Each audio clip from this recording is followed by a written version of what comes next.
The conference room on the 57th floor is empty. The final round of selection is taking place here. Not before the interview, before the culinary challenge. Kim Tae-yong sits at a simple wooden table, pulled away from the window with a panoramic view of the city. He doesn't look at the view. He looks at the plate in front of him. It's a clear broth with Vietnamese pho. The simplicity of a dish is the test of excellence. The broth should be as clear as a diamond, but with a depth of flavor that tells a story. He lifts the porcelain spoon to his lips. The first taste is warmth. Then comes a complex bouquet. Star anise, cinnamon, fried onion, beef bones, boiled down to the last drop of meaning. The taste is perfect. It's not just right. It's alive. It makes him, for a split second, forget the endless reports, the calls from the board of directors, the constant oppressive feeling that every other person in this tower wants him to fail. He puts down his spoon. His gaze rises to the woman standing a meter from the table. Layla. She stands motionless, her hands folded in front of her. She wears a simple black chef's uniform, without a hint of personality. Her eyes are lowered to the floor. She doesn't try to meet his gaze, doesn't try to read his thoughts. She simply waits. Her file is next to her plate. Le Graduate Cordon Bleu in Paris. Work at Michelin-starred restaurants in Tokyo and New York. Letters of recommendation that would make any HR specialist weep with joy. They call her a genius of taste, a culinary workaholic, and a person with no ambitions other than to serve the product. Taeyong pushes his plate away. Why are you here? His voice is even, emotionless. Layla looks up. They are dark, calm. I cook. You're looking for a cook. That makes sense. Many people wanted to be my chef. Their food wasn't good enough. I understand. You're being modest. I'm a realist. Food either speaks for itself or it doesn't. Taeyong nods. He hates chatterboxes. He hates those who try to sell themselves to him instead of results. This woman is her results on a plate. Her dossier is the pure truth. Too pure. But his security team checked everything, not a single blemish. The perfect soldier for the kitchen. Your terms? He asks. Access to a market with the best products. Complete autonomy in the kitchen. No interference. And that's it? Everything. Kim Tae-yeon gestures to her. She bows, shallowly, professionally, and leaves the room. Her footsteps are silent on the thick carpet. She dissolves into space, as befits a ghost. An hour later, his assistant informs him that Layla has been hired. She starts tomorrow. Taeyong's private kitchen is sterile and orderly, not a speck of dust. Everything is stainless steel and granite. Layla surveys her new kingdom. Her movements are precise, measured. She lays out her knives, each in its place. From her jacket's inner pocket, she takes out a small silver vial. It's about the size of a thimble, with a screw-on lid. She places it in the far corner of the secretary, behind the jars of ordinary spices. Next to the Himalayan pink salt and the Guérande sea salt, it looks like one of them. This is her secret, her weapon. Her employers, the Changhua conglomerate, spent years and millions developing this substance. It has no name. Her instructions list it as catalyst. Chemically, it's a complex molecular structure derived from a rare mineral mined in a single place on Earth. In small doses, it's harmless to the body. Moreover, it's a powerful flavor enhancer. It brings out umami, that fifth flavor note so prized by Kim Tae-yong. It deepens the flavor of broth, enriches meat, and brightens vegetables. It creates the illusion of perfection. But with regular use, catalysator isn't eliminated from the body. It accumulates in tissues, slowly interfering with the nervous system and metabolism. The effects are gradual. Initially, mild fatigue, attributed to stress. Then dizziness, loss of concentration, and muscle weakness develop. After 6 months to a year, doctors diagnose a rare, slowly progressing neurological syndrome. It's incurable. The cause remains a mystery. Layla takes the bottle in her hand. It's cold. She doesn't think of Taeyong as a person. He's a target. A target. Her mission is to integrate herself into his life and slowly, steadily turn the handle of this mechanism. The well-being of her younger sister, left behind, depends on the success of this mission. She's preparing her first dinner, fried sea bass with artichokes, and a white wine sauce. At the very last moment, when the dish is almost ready, she uses the tip of a knife to take a pinch of catalyst from the bottle and stirs it into the sauce. The substance dissolves without a trace. She feels no remorse, only cold concentration. Kim Tae-yong arrives at the table tired. Negotiations with his Chinese partners have fallen through. The stock market news was disappointing. He wants only one thing, to forget. A plate of perch sits in front of him. The fish is fried to a golden crust, the meat juicy and flaky. The artichokes are tender. He tastes the sauce and freezes. It's not just delicious, it's something else. The taste of wine, butter, fish juice. It all doesn't just blend. It sings. Harmony. Every note is in its place, but there's one more, deeper, that he can't describe. It coats the tongue, leaving a long, warm aftertaste that begs for more. He eats everything, down to the last crumb. For a moment, the heaviness of the day recedes. He feels not satiety, but satisfaction. A deep, almost physical pleasure. The next morning, he eats breakfast with anticipation, something he hasn't done in years. Layla's truffle omelet isn't just eggs.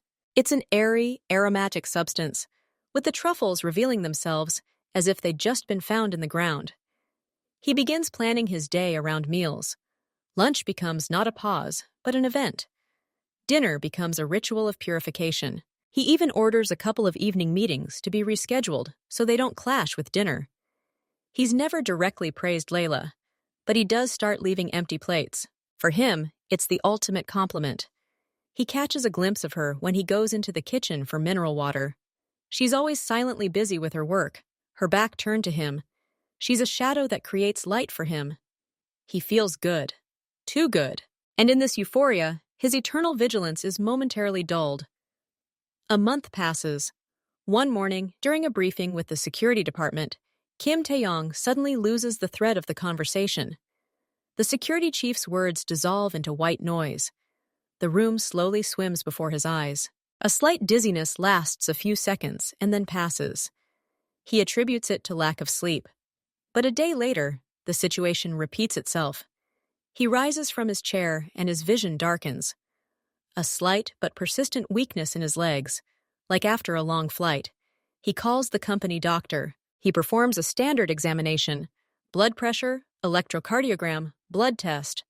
"Everything is within normal limits, Mr. Kim," the doctor says. "Perhaps you're overworked. You should rest." "I can't rest," Taeyong snaps. He ups his coffee intake. He works out on the treadmill in his penthouse longer than usual. But the weakness doesn't go away. It becomes the backdrop to his life. A slight but constant malaise, like a fog that won't clear. He undergoes a full medical examination at the country's best clinic. MRI, genetic testing, hormone, and heavy metal screening. The results are the same. His body is healthy. The doctors shrug. "Your body is telling you to stop, Mr. Kim," says the chief neurologist. "It's psychosomatic. A reaction to chronic stress. You need a psychotherapist, not a neurologist." Taeyong doesn't believe in psychosomatics. He believes in cause and effect. If doctors don't find a cause, that doesn't mean there isn't one. It just means they're looking in the wrong place. He's sitting in his office, reviewing a report. There's a cup of green tea in front of him, which he can't bring himself to drink. Suddenly, an idea dawns on him. A simple thought. His illness began about a month after Layla became his cook. Too obvious. Too banal to be true. Poisoning? That's the method of thugs from the outskirts, not his enemies in the highest echelons of power. His competitors from Changhua are sophisticated people. They will destroy his reputation, stage a hostile takeover, but they won't put poison in his soup. This is beneath them, or not. He remembers her impeccable record, her perfect food, her almost supernatural ability to guess his tastes, her modesty, her reluctance to be noticed, the perfect soldier, the perfect spy. He pulls up the kitchen security footage. He watches her work for hours. Her movements are a dance of precision. Nothing superfluous. But he notices one detail. Before serving him a dish, she always lingers for a few seconds by the spice cabinet. She does it so naturally, as if checking that everything is in place. But her hand always reaches for the same distant corner. He doesn't see the small silver bottle, But he sees the ritual. This isn't proof. It's evidence. Kim Tae-yong isn't stupid. He understands he's become a participant in a game whose rules he doesn't yet know. He comes into the kitchen unexpectedly. Layla is standing at the stove preparing dinner. She doesn't flinch, just turns smoothly and bows. "I want to conduct an experiment," Taeyong says, his voice neutral. "I'm listening." "For dinner tonight, I'd like pasta arrabbiata. It's a simple dish, but I want you to make it twice." He places 2 grocery bags on the table. One contains tomatoes, garlic, chili peppers, pasta, and olive oil, which he bought personally at a high-end supermarket. With a friend, exactly the same products, but from her reserves. The first dish is from my products. The second is from yours. I want to understand if there is a difference in taste. Perhaps you just know how to choose the best raw materials. Layla looks at him, her face a stone mask. "As you wish." He watches her. She prepares 2 portions at once, 2 pans, 2 sets of ingredients. Her movements are mirrored. She doesn't make a single unnecessary movement. When she prepares a sauce from his ingredients, her hand doesn't reach for the secretary. When she works with her own ingredients, he sees that same subtle gesture. Her hand disappears behind the wooden counter for a moment, then returns. She hands him 2 plates. They look identical. "Enjoy your meal." Kim Tae-yong sits down at the table. He tries the pasta made with his ingredients first. It's good. Spicy, aromatic, Italian cuisine at its best. The kind of pasta he'd eat at a fine restaurant. Then he tries a paste made from her products. And there it is again. That same effect. The chili's spiciness doesn't cut the tongue, but gently envelops it. The tomato's tartness doesn't dominate, but rather blends harmoniously into the overall picture. The aftertaste is long, warm, and complex. The same paste, but with soul. With that elusive zest. He puts down his fork. His suspicions are confirmed. The difference isn't in the ingredients. The difference is in her magic, in her secret ingredient. He looks at the empty plate of her pasta. He feels a slight heaviness in his temples, the same one that has become his constant companion. This is not stress. This is not an illness. This is action, purposeful and methodical. She poisons him. Slowly, subtly, under the guise of culinary bliss. The rage hits him instantly. White, cold rage. He imagines his men taking Layla to the back room, everything ending quickly and quietly. He imagines her body disappearing without a trace. It's simple. It's logical. It's what's expected of him. But he stops. Removing her won't solve anything. Unkas? Ai. Chunghwa-ni will send another. More sophisticated, less noticeable. He will win the battle, but lose the war. Layla isn't the main player. She's a pawn, but a pawn that resides at the very heart of his fortress, and now he knows it. He makes a decision. Risky, almost crazy.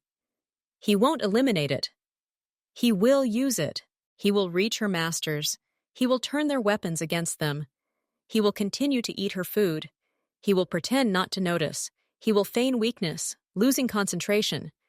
He will make them believe their plan is working. And when they show themselves, when they feel safe and come out of the shadows, he will strike. He calls his assistant. "Tell Chef Layla that dinner was, as always, excellent. Both pastas." "Any preferences for tomorrow?" asks the assistant. "Let her prepare whatever she deems necessary. I trust her taste completely." He says this phrase without a hint of irony. His face is an impenetrable mask. The game has begun, and now he knows the rules. From that day on, Kim Tae-yong's world shrank to the kitchen and dining room. His every action, every glance, became part of a carefully crafted strategy. He was no longer simply a victim or a boss. He was the director, and Layla was his leading actress, unaware of her role. His surveillance became total. He installed a high-resolution camera in the dining room, hidden behind a decorative panel. Its lens was aimed not at him, but at the kitchen door. He watched her on a large monitor in his office while working on documents. He studied her routine, her habits, her body language. She was a machine. Her day began promptly at 5:30. A light breakfast for him at 7 o'clock. Then came grocery shopping. He made sure all her suppliers were vetted by his people, and everything was clean. She apparently brought the catalyst with her, and the supply was hidden so securely that even his security team, when they searched the kitchen on her day off, found nothing. Lunch at 1 p.m., dinner at 8 p.m., between meals, preparing, cleaning, learning new recipes. She never used her personal phone in the kitchen. She never seemed absent-minded. She was a perfect machine. But even machines can malfunction. Taeyong began to notice them. He began to fake flare-ups. During dinner, he would suddenly stop, cover his eyes with his hand, and take a deep breath, as if fighting off dizziness. He would put down his fork and sit motionless for a few seconds, feigning a fit of weakness. It was at these moments that he caught her gaze. She tried not to look, but she couldn't completely suppress the reflex. He saw how her back stiffened as she washed the dishes, how her movements at the stove slowed for a split second, how her fingers, usually so confident, lightly tapped the countertop, betraying her nervous tension. One day, after a particularly convincing attack, when he even staggered slightly as he rose from the table, he saw something new. She looked at him not with the anxiety of an agent afraid of failure, but with something else. Her brows were slightly drawn together, and hesitation lurked at the corners of her lips. It was a look in which something human flickered, something akin to compassion. This discovery was crucial for him. She wasn't a callous killer. She had a vulnerability, and that vulnerability could be exploited. The plan took shape a week later. He chose a time, late evening, when she was finishing cleaning up after dinner. He entered the kitchen, pretending to look for mineral water in the refrigerator. Layla stood at the sink, wiping down the last pot. She nodded to him, but didn't stop working. Her ritual was constant. Wash, dry, put away. She went to the secretary to return the jar of ordinary sea salt. Taeyong chose that moment. Water bottle in hand, he took a casual step, as if he'd tripped over a chair leg. He skillfully directed his fall so that his shoulder hit the corner of the secretary desk. The blow was precise and powerful. The wooden shelf shook. Several jars and glass vials of spices clinked. And amidst this clinking, another, quieter, and higher-pitched sound rang out. A light metallic chime. A small silver bottle, sitting in the very corner, bounced, fell onto the countertop, and rolled toward the edge. Taeyong reached out as if trying to catch it, but only nudged it with his fingertips. The bottle fell to the floor and rolled under the massive slab. "Sorry," he said, standing up and brushing off his trousers. "That was awkward." He watched her. A split second before the vial fell, her body tensed, like a wild animal sensing danger. As the vial rolled, her face turned white. Pure animal panic flashed in her eyes. She rushed to the stove, not even looking at him, forgetting all sense of authority. "Everything okay?" he asked, making a surprised face. "What fell? Something valuable?" She didn't answer. She knelt down, trying to peer through the narrow gap between the stove and the kitchen cabinets. Her breathing became rapid and shallow. She reached out, but couldn't reach. He saw her fingers tremble. "Should I call someone for help?" he suggested, enjoying the performance. "No!" Her answer was sharp, almost rude. She stopped herself immediately. "No, thank you, it's nothing. Just an old spice jar. I'll do it myself." She jumped up, grabbed a long pair of meat tongs, and kneeling again, tried to pick up the vial. Her movements were feverish, clumsy. The perfect control he'd observed for so long vanished, revealing a frightened woman. Taeyong took a sip of water. "As you say, no need to worry about such a small thing." He turned and walked out of the kitchen, leaving her in a state of humiliating, utter panic. He'd gotten everything he wanted. First, he'd confirmed the existence and location of the weapon. Second, he'd seen how dependent she was on him and how afraid she was of losing him. And third, he'd planted a seed of doubt in her. Was it a coincidence? Could he have suspected something? Her confidence was shaken. The next morning, the bottle was still in its place, but a shadow of fear remained in her eyes. Now that he knew her weakness, he began the second phase of his plan, psychological rapprochement. He understood that brute force was useless. She needed to be disarmed, and the best weapon for that was the truth. Or rather, a carefully measured portion of it. He started lingering in the dining room after dinner. At first, he'd just sit with a cup of tea, looking out the window at the city at night. Then he started asking questions. "Layla, do you mind if I sit here?" he asked for the first time. "The office smells too much of business." She, clearing the table, froze. "Of course! This is your house." "Not exactly a house," he said, a note of weariness creeping into his voice, genuine this time. "More like a fortified residence." She didn't answer and continued collecting the dishes. But he saw that she was listening. The next evening, he was late again. "It was a hard day," he said, watching the steam rise from his cup. "I signed a contract that will destroy the company of an old acquaintance. Not because he's my enemy. It's just how things worked out. Sometimes I think all of them, these enemies, are just people like me, locked in their glass towers." He let the pause drag on. He didn't look at her, but he sensed that she had frozen at the buffet. "I had a friend at university," he continued, as if thinking out loud. "We started out together. We dreamed of building a different company, one less cutthroat. Then we went our separate ways. Now he works for Changhua. I wonder if he, too, sits in his tower at night and feels lonely." He pronounced the competitor's name deliberately, softly, without an accent. He saw her shoulders tense at the words. "Did you work a lot in Tokyo?" He changed the subject, addressing her directly. She shuddered. "Yes, 2 years. It's beautiful there, especially in the spring. Sakura. It seems impossible to plan any dirty tricks in such an environment." She remained silent, unsure of how to respond.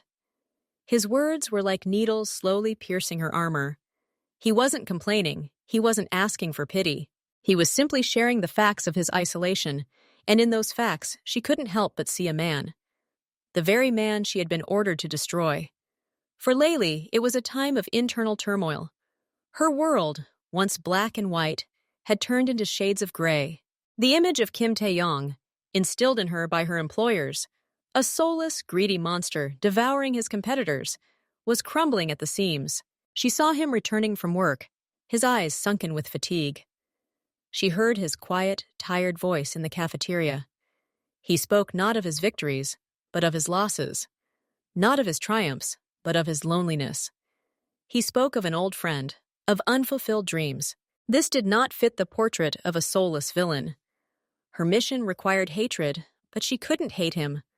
Only cold indifference could justify her actions, and he shattered that indifference with his evening confessions. He was transforming from a target into a person. She caught herself looking at him when he wasn't looking. She studied the wrinkles around his eyes, noticed how he rubbed his temples after a long phone call. She saw him leave a nearly full bowl of soup one day, the first time he'd done so in her entire career. And instead of satisfaction, she felt a strange twinge of anxiety. Not as an agent, but as a cook. She felt hurt that her food didn't bring him relief. At night, she lay awake, 2 images clashing in her mind.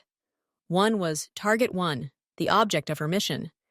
The other was Kim Tae-yeon, a tired man who appreciated her cooking and shared his thoughts with her. She had to remind herself of her sister, of what awaited her if she failed. Fear for her family was the only anchor keeping her on course. But even that anchor was beginning to weaken. What would happen to her family if he finally succumbed? Would she feel better? She found no answers, only a growing sense of guilt, eating away at her from within. Like the very salt she mixed into his food, she received a message on her only day off. It didn't arrive on her phone, but was left at the designated location, a small storage locker at the central train station. The envelope had no return address. Inside was a simple piece of paper and a photograph. The photo was of her younger sister. She was leaving her university, laughing, unaware she was being watched. The picture was recent, taken no more than 2 days ago. The piece of paper had just a few words printed on it. "The process is too slow. Speed it up, or we'll speed it up for you. The deadline is 2 weeks." Layla stood in the noisy station hall, but a vacuum seemed to form around her. All sound vanished. She looked at her sister's laughing face, and a chilling horror gripped her. In her hand, she clutched the very silver vial she'd taken that day to replenish her supply of catalyst from the main stash. "Speed it up," This meant upping the dose. Not a pinch, but 2 or 3, so the effects would become more noticeable, more immediate, so that his illness would enter an acute phase, so that he might be bedridden within a month. She remembered his pale face at dinner the night before, how he'd suppressed a slight cough and apologized, how he'd said, "Nothing, just tired." She stuffed the photograph and note back into the envelope and frantically, almost running, left the station. Her heart was pounding in her throat. The choice was simple and terrible. Betray the man who had begun to trust her, or condemn the only person close to her to suffering. The mission was already unbearable, and now it had been turned into a race against time, with 2 lives at stake. The pressure had broken her usual precision. Back in the kitchen, she couldn't think of anything but the photo and the 2-week deadline. Her hands were shaking. She was preparing veal ragout for dinner, a complex dish that required concentration. But her mind was elsewhere. She mechanically chopped vegetables, stirred the sauce. Her internal dialogue was an endless, fruitless cycle. Increase the dosage, but he's already so weak. Sister, he's a kind man. 2 weeks. What will they do to her? The dish was almost ready. All that remained was to finish the taste and serve. Automatically, she reached for the secretary. Her fingers found a small silver bottle. She unscrewed the lid. She scooped out a pinch of catalyst. And suddenly, she froze. Her sister's face appeared before her eyes, and then the image of Kim Tae-yong, sitting alone in the dining room, his tired eyes, his words about loneliness. 2 weeks. Her hand trembled. Instead of stirring the salt into the sauce, she nervously, abruptly placed the bottle back on the shelf. She couldn't. Not now, not today. She needed to think some more. Just one more day, one poison-free dinner. Maybe it would give her the strength to make the right decision tomorrow. She ladled the stew into bowls. Her hands were shaking. She knew she'd made an unforgivable mistake. She'd broken the ritual. She'd interrupted the cycle. But it was too late to turn back. Kim Tae-yong came to the table. He looked tired but collected. He picked up a fork, broke off a piece of meat, and raised it to his mouth. And froze. He chewed. Paused. Took another bite. His face remained impassive, but Layla, standing in the kitchen doorway and watching him furtively, saw a subtle change in his eyes. It wasn't surprise that flickered in them, but understanding. He finished everything. But when she came in to take the plates, he didn't push them away with his usual slight nod. He simply sat and stared at the empty plate. He didn't say a word, but his silence was louder than any reproach. He understood everything. He understood that today's food was different, without the zest, without the poison. And he realized what mattered most. She was wavering. Her armor had cracked, and the crack was wide enough for him to peer through. The next day, tension in the kitchen reached boiling point. Layla could barely work. Every footstep outside the door made her flinch. She expected his wrath. She expected his men to burst in and arrest her. But nothing happened. That evening, he came back for dinner. She served him cream of porcini mushroom soup, a simple, elegant dish. This time, she remembered to add the catalyst. Her duty, or rather, her fear, won out. But she did it with such self-loathing that she almost dropped the bottle. He ate slowly, taking his time. She cleaned the kitchen and was getting ready to leave when he called her. "Layla, come here, please." His voice was calm. She walked out into the dining room, feeling her legs turn to jelly. He was sitting at the table, a nearly empty bowl of soup in front of him. "Sit down," he said, pointing to the chair opposite. It was an order. She sat silently, folding her hands in her lap to hide her trembling. "Today's soup," he paused, choosing his words, is excellent, as always, but yesterday's stew, it was different." He looked at her directly. His gaze was piercing, but not malicious, more like scrutinizing. Yesterday was missing that special something, that special flavor that only your food has. He leaned forward slightly. "Are you okay, Layla? Are you unwell? Maybe something's wrong?" His questions sounded like a boss's concern for an employee. But she knew their true meaning. It wasn't concern. It was an interrogation, subtle, refined, but an interrogation nonetheless. He was pressing on her most sensitive spot, her professionalism, her special something. And he linked this to her state of mind. She couldn't answer. The words caught in her throat. She could only look at him, feeling the treacherous tears welling up in her eyes. All her nerve, all of the tensions of the past weeks, the fear for her sister, the pangs of conscience, it all came crashing down on her in an instant. Her voice broke into a whisper. She swallowed, trying to control herself, but couldn't. I can't. You can't do what? He asked softly. I can't go on, she breathed out. Tears finally started to stream down her cheeks, but she didn't even try to wipe them away. This was failure, the failure of her entire mission, her entire defense. I know that what's happening to you, and I know why. Taeyong didn't move. He sat like a statue, letting her speak. It's salt, she whispered, glancing toward the kitchen. The one in the silver bottle. It's not salt. It's catalyst. It enhances flavor, but it's bad for you, slowly. It's undetectable. She spoke, and the words flowed freely, as if from a broken dam. She told him everything. About Chonghua, about her mission, about how her real family was her younger sister, who was being held hostage, about the blackmail, about the photograph, and the 2-week ultimatum. She told him about her fear, her growing guilt, how she couldn't increase the dose after his stories. I don't know who you really are, she sobbed, burying her face in her hands. A monster or just a human, but I can't do this anymore. Just kill me now. Just please don't touch my sister. She's not guilty of anything. She dropped her head onto the table, her shoulders shaking with silent sobs. She'd spilled the beans. She'd betrayed her employers. She'd sealed her own, and perhaps her sister's doom. But the feeling of relief, mixed with horror, was so strong that she couldn't think of anything else. Silence fell over the room, broken only by her stifled sobs.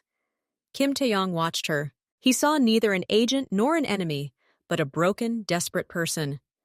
And in that moment, his cold calculation, his carefully crafted plan, achieved its goal in the most unexpected way. He was expecting this.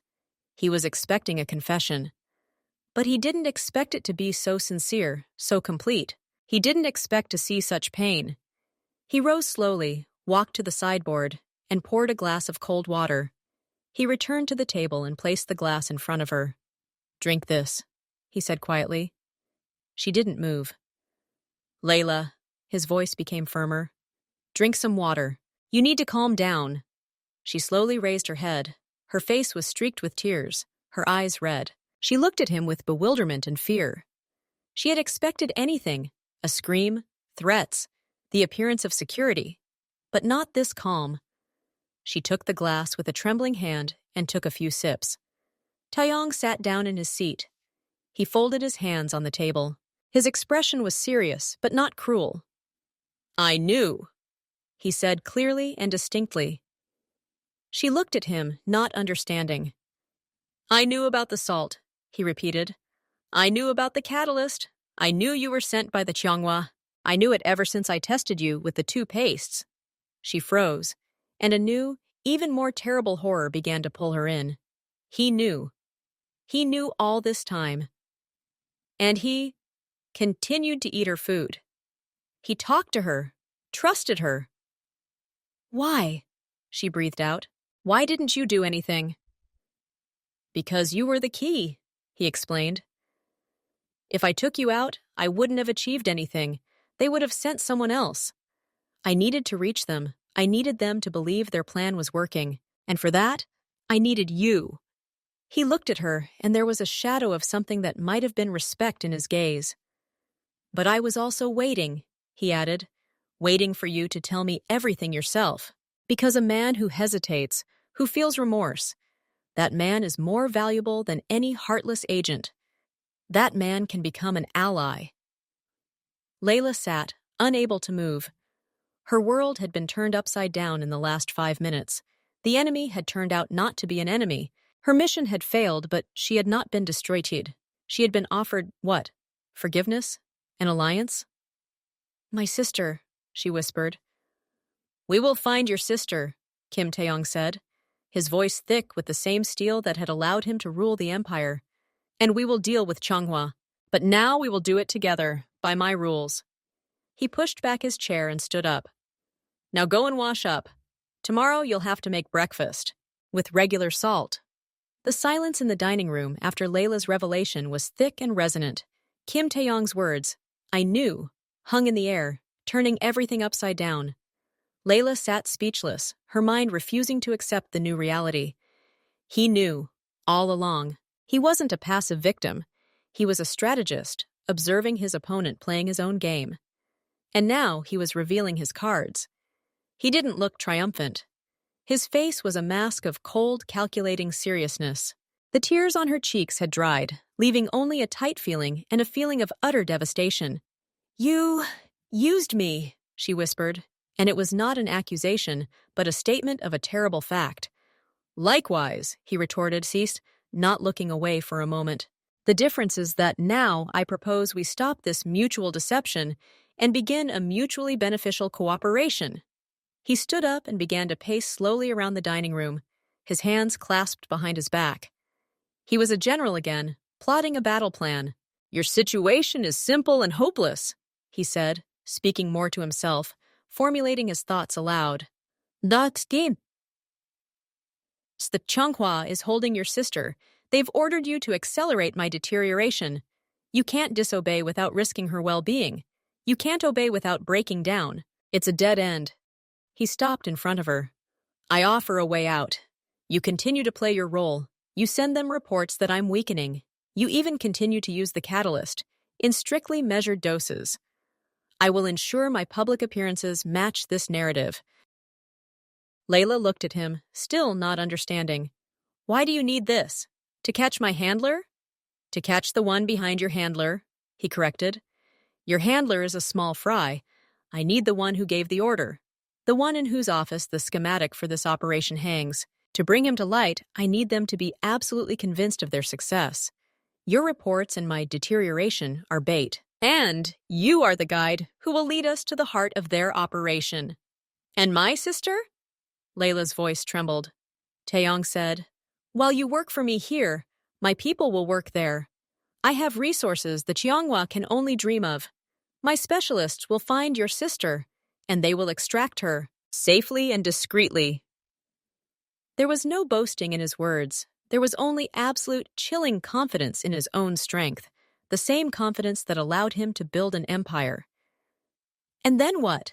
Layla asked, her head swarming with dozens of questions and fears. "When will you get your man, and my sister is safe? Will you hand us over to the authorities? Erase us from memory like an unfortunate mistake?" Taeyong shook his head. "The Changhua doesn't forgive failure. Even after we neutralize this threat, you and your sister will be left with a legacy. You'll need protection. Permanent protection. I'll provide it. New documents, a new place to live. Financial stability for both of you. You won't have to run and hide. You'll be able to live." "In exchange for what?" she whispered. She was used to everything having a price. "In exchange for your silence and for your service. But this time, honorable. You will remain my cook, Layla. Only from now on, you will salt my food with regular salt." He looked at her, and in his gaze, she finally saw not an enemy, not a manipulator, but a potential partner. The risk was colossal. She had to trust him again, the man she was about to destroy. She had to play her part so convincingly as to deceive her watchful employers. One mistake, one awkward phrase in the report, and everything would collapse, and her sister would suffer. But this was the only chance. A chance to escape the trap, a chance to save her sister, a chance to atone for her guilt, even at the cost of further deception. She slowly raised her head and met his gaze. There were no more tears in her eyes, only a determination forged in despair. "I agree." From that moment on, their life turned into a carefully orchestrated performance. Layla became a sleeper agent once again, but now her true director was Kim Tae-yeon. She resumed sending reports. Her messages were brief, professional, and full of false optimism. "The target has reported increased dizziness. He started canceling morning meetings. His appetite remains, but he's developed mild nausea after eating. The dosage is stable, and the process is progressing as expected." She wrote these lines with a stony face, knowing that on the other side of the screen, people were reading them, celebrating his supposed suffering. Every word was a knife to her own conscience, but she kept her purpose in mind. Kim Tae-yong, for his part, demonstrated marvelous acting skills. He started small. During meetings, he would suddenly stop mid-sentence, as if he'd lost the thread of the conversation, and ask for repetition. He began touching his temples more often, as if trying to soothe a headache. His famously upright posture began to slouch slightly. Then he stepped up the pressure. He canceled several public appearances, officially due to a sudden viral illness. He attended an important charity awards gala, but left early, holding a handkerchief to his forehead, arm in arm with his assistant. Paparazzi captured the footage, and the next day, alarming headlines flashed across the business news. Health of Kimson Corporation CEO raises questions. Alarming rumors began to circulate within his own company. Employees whispered behind the scenes, noting his pallor and uncharacteristic absent-mindedness. He allowed these rumors to grow like weeds. He even held a closed-door meeting with the board of directors, appearing tired and irritated. At the end, as he left the room, he feigned dizziness and had to lean against the doorframe. This scene, skillfully staged, was immediately circulated by his detractors. Layla watched with a mixture of horror and admiration. He played his part with terrifying abandon. He was a master of illusion, crafting a picture of his own decline with the tiniest yet most convincing details. In the evenings at dinner, he could be his usual self, disciplined and perceptive. But the moment the phone rang or an assistant entered the room, his shoulders would slump, and his voice would grow quieter and weaker. She continued to use the catalyst, but the doses were strictly prescribed and minimal, merely to maintain the illusion of that unique flavor. Now, when she added this salt, she felt not guilt, but a strange sense of comradeship. They were both participating in this dangerous game, and their every move was calculated. One evening, after he'd given a particularly convincing performance of a fit of weakness to the vice president of finance, he returned to the dining room where she was clearing the table. Their eyes met. No words were spoken, but a silent understanding hung in the air. They were on opposite sides of the table, but on the same side of the fence. The game was on, and the stakes were higher than ever. While Layla and Taeyeon were performing their show in a skyscraper, on the other side of the world, in a quiet university town in Germany where Layla's sister, Aisha, lived and studied under an assumed name, another operation began. Silent, invisible, and swift. Kim Tae-yong's team consisted of top-level specialists, former Special Forces officers, cybersecurity experts, and personal security experts. They worked not like a punishing sword, but like a surgeon's scalpel. The first thing they did was establish total surveillance of Aisha. They identified 2 observers sent by Chonghua, a man and a woman who lived in a neighboring area and were stationed near her dorm and university. They were professionals, but Taeyong's team was a cut above. Then cyber specialists hacked their communications. They discovered their reporting schedules, their routes, their weak points. They waited for the moment when vigilance would be at its worst. Level. The moment arrived early Wednesday morning. One of the observers had gone to the train station to pick up new equipment. The other, a woman, remained in her apartment, preparing yet another boring report. The operation took less than 15 minutes. 2 men from Taeyong's team, dressed as delivery men, approached Aisha's apartment door. When she opened it, one of them showed her a photo of Layla on a tablet and spoke the code phrase transmitted to her through Taeyong.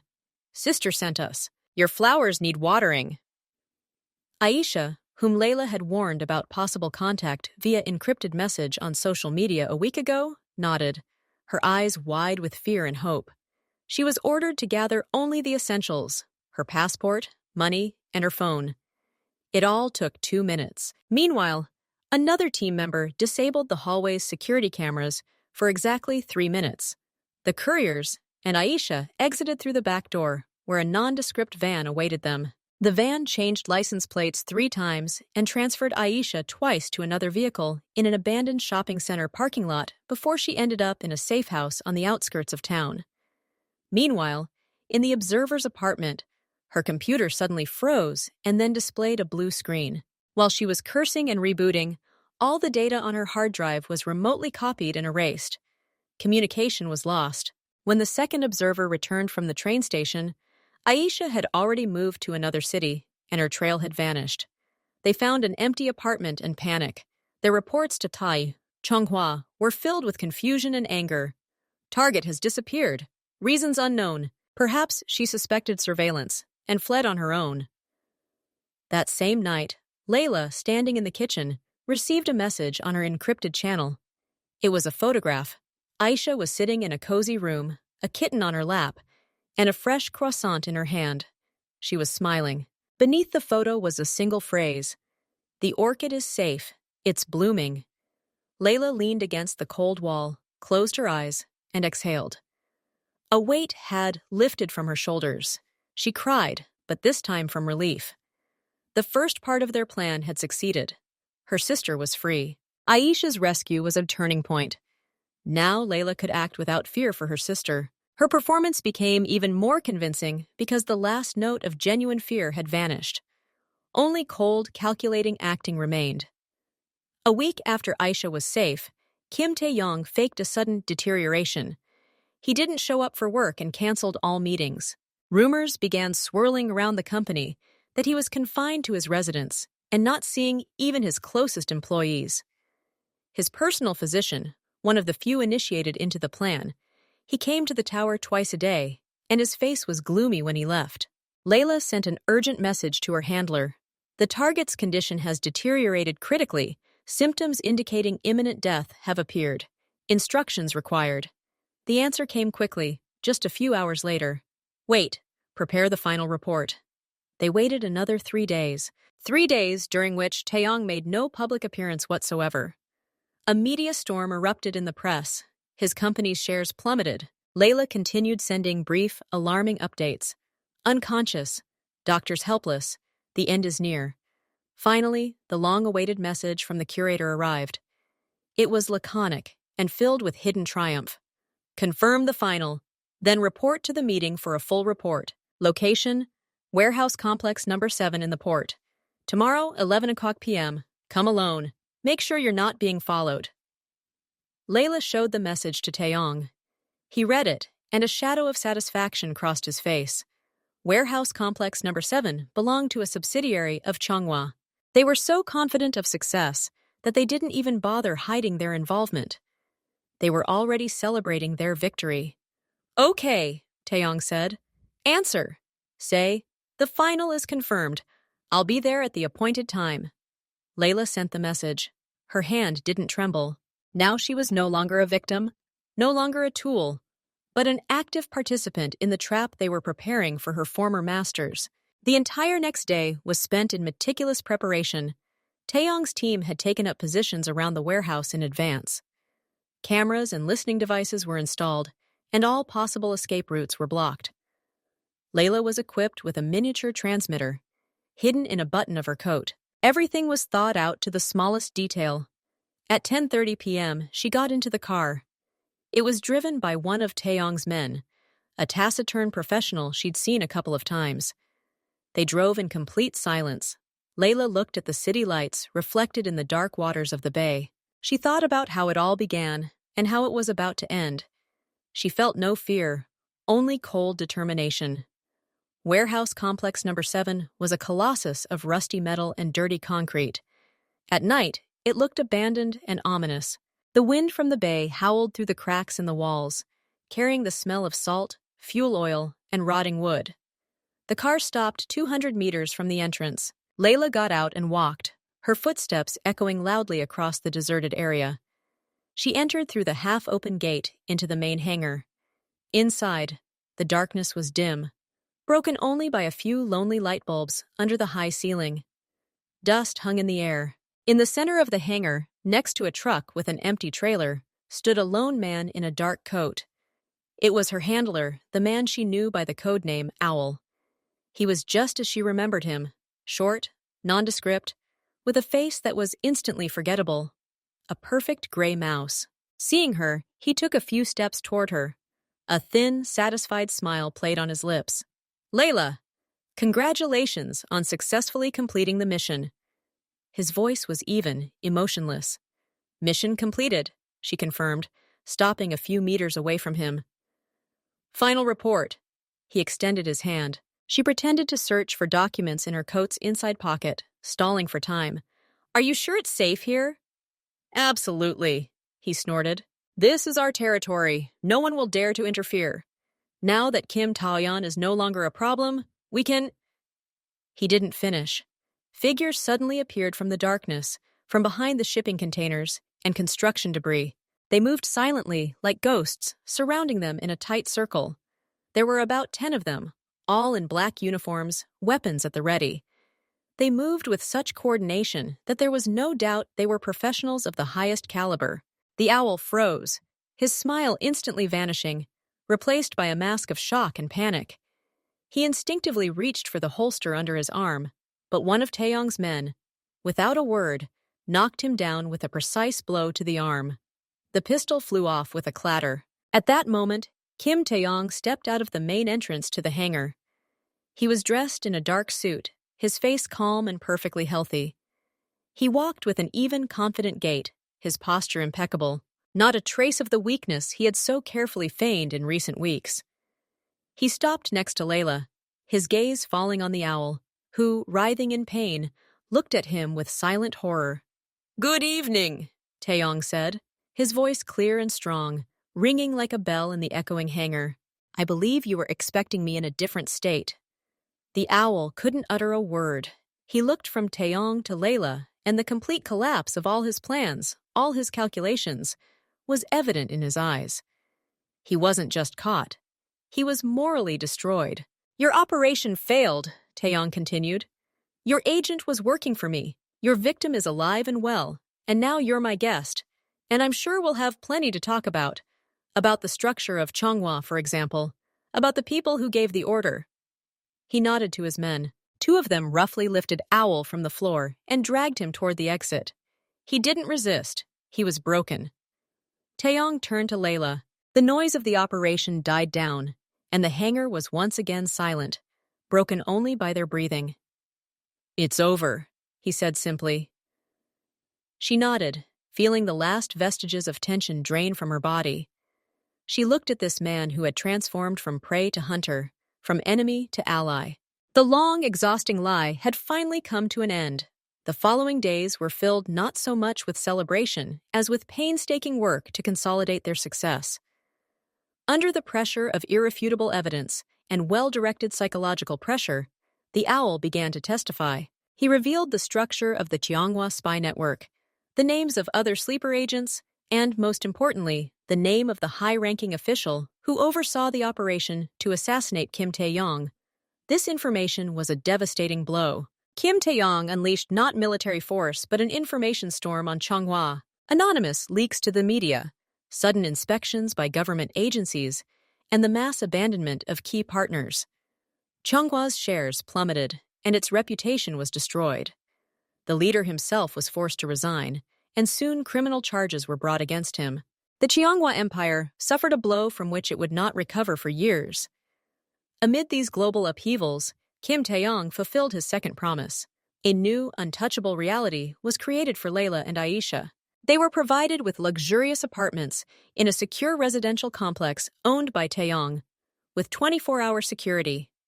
They were issued new, impeccable documents that would pass any inspection. Aisha was given the opportunity to continue her studies at a prestigious local university, and her talent for painting was nurtured by top teachers. For Layla, the conditions were the same as he had originally proposed: silence and service.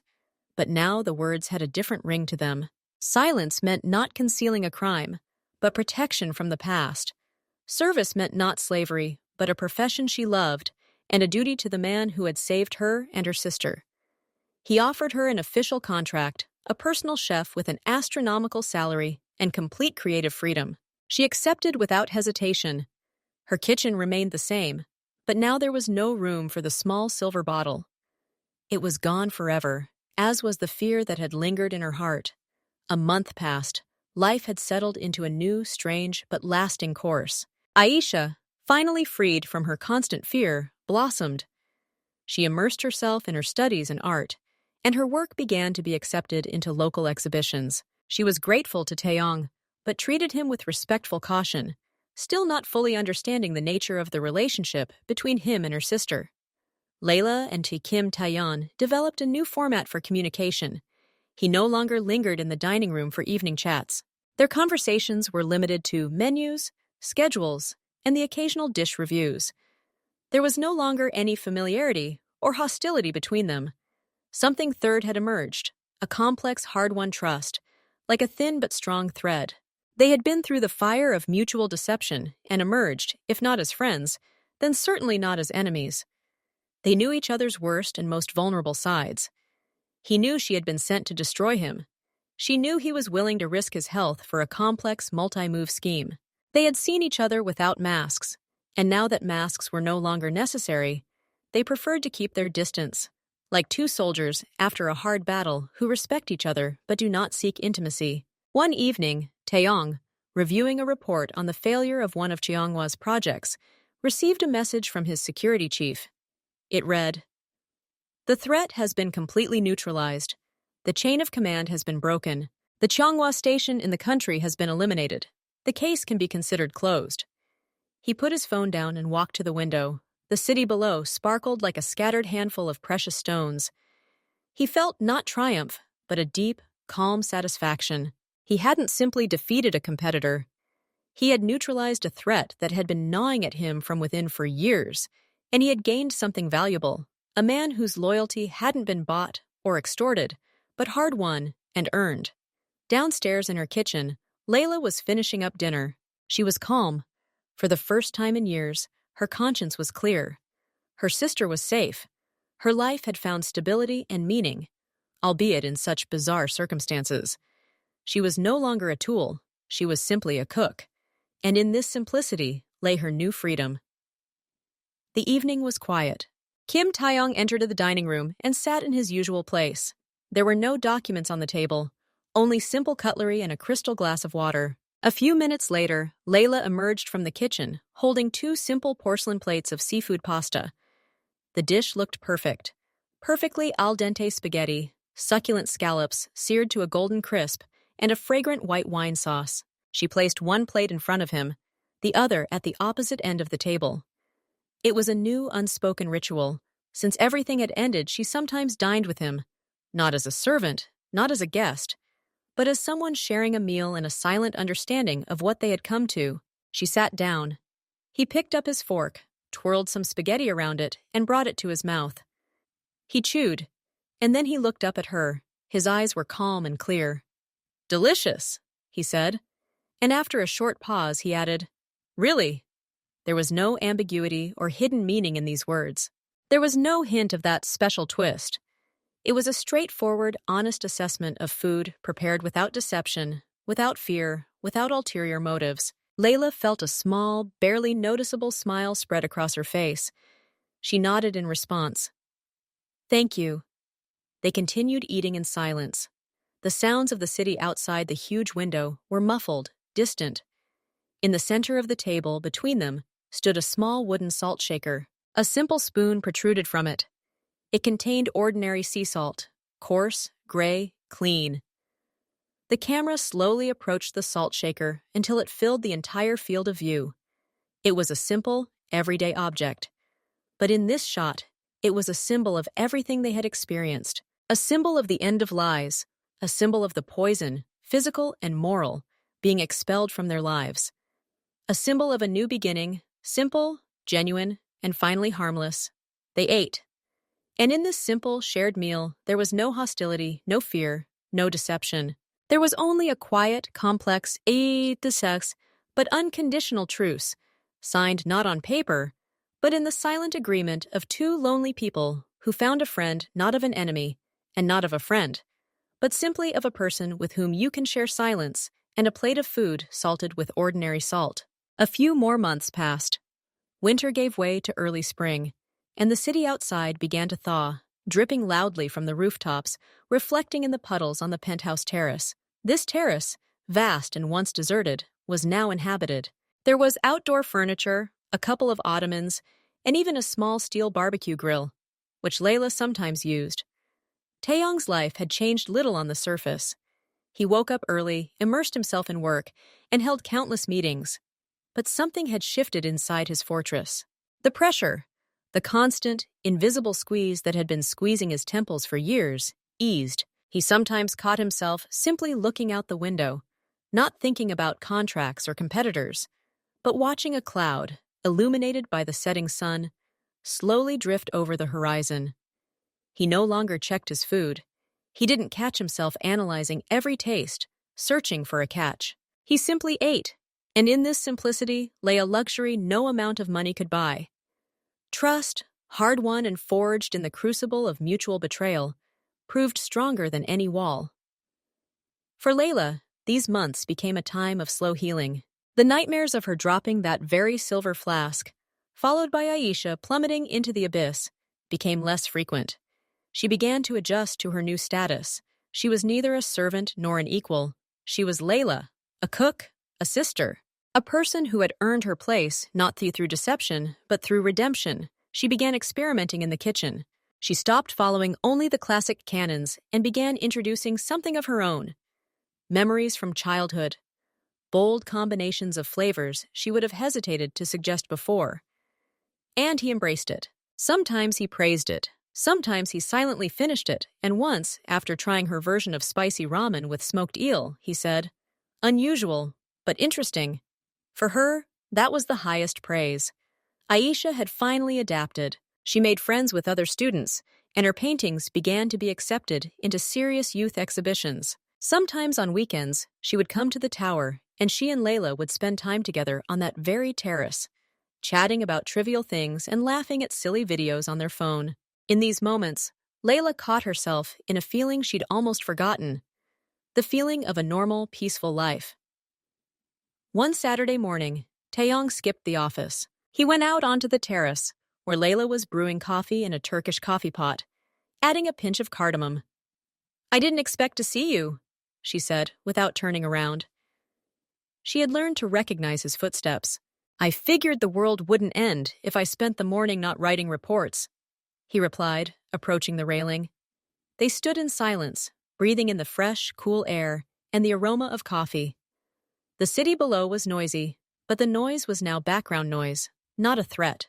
"I'm thinking about selling Kimson," he said suddenly, looking off into the distance. Layla turned to him, surprised. "Sell it? But that's all you've built."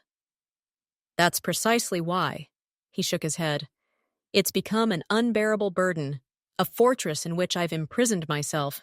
I used to think the walls were protective. Now I realize they simply block my view." He paused, then added more quietly, "I found a small winery in Italy, in Tuscany. It's quiet there, and it smells of earth, not money." Layla looked at his profile. For the first time, she saw him not as a boss, not as a strategist, but simply as a man weary of his burden. "What will happen to us?" she asked, referring to herself and Aisha. He finally turned to face her. His eyes were no longer steely, only a tired clarity. "I've fulfilled my obligations. You and your sister are safe. Your papers are in order. Your accounts are secured. You're free to do whatever you want. You can go anywhere. Open your own restaurant. You don't owe me anything anymore." His words hung in the air. They were full of logic and justice. And that's precisely why they sounded like a sentence. You are free. So their strange, forced union had come to an end. So they must part ways. Layla slowly poured coffee into 2 cups. She handed one to him. "Tuscany probably has a completely different cuisine," she said thoughtfully. "Its own produce, its own traditions. It'll take time to understand the local flavors." He looked at her, trying to understand what she was getting at. "Aisha once mentioned wanting to study in Europe," Layla continued, pretending to inspect the foam on her coffee. "And I've never cooked with real Tuscan olive oil. They say its flavor can't be faked. It has to be the real thing." Their eyes met. No agreements, no deals, just a question and a silent answer. Of Taeyong's lips twitched into a barely perceptible smile. "Real taste," he repeated. "Yes, that's what matters now." He took a sip of coffee. "You might need a helper in the kitchen," Layla said. And for the first time, A slight, almost imperceptible playfulness crept into her voice. To carry grocery bags, or stir sauce while you're busy. Perhaps, he agreed, but only if that assistant isn't afraid to get his hands dirty with flour. They finished their coffee in silence, looking out at the waking city. No big announcements, no plans. Just two people who found a friend is not a means to an end or a threat, but a quiet harbor after a long and dangerous voyage. And in this silence, in the aroma of coffee with cardamom, in the light spring breeze blowing from the bay, there was a new taste. The taste of the future. Not ideal, not safe, but our own. And most importantly, the present.